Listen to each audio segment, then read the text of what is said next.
Nikita Mirzani bakal jual rumahnya 15 miliar rupiah, buntut kerap didatangi orang tak dikenal. Artis Nikita Mirzani sempat menjadi sorotan setelah mengunggah video saat rumahnya didatangi sejumlah polisi.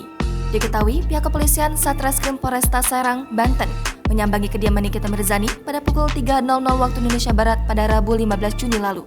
Bahkan polisi sampai menunggui rumah sang artis yang dijuluki Nyai itu selama 8 jam untuk melakukan penjemputan paksa. Namun hal itu urung dilakukan, lantaran Nikita Mirzani berjanji kooperatif mengikuti prosedur hukum untuk dilakukan pemeriksaan. Nikita Mirzani dilaporkan oleh Dito Mahendra lantaran diduga melakukan pencemaran nama baik melalui Instastory seperti diberitakan Kompas.com.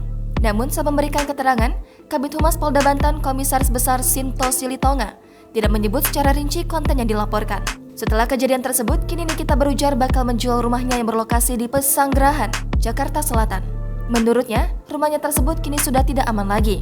Alasan lain, selama setahun belakangan rumahnya kerap didatangi orang yang tidak dikenal, sehingga anak-anaknya sudah merasa tidak nyaman.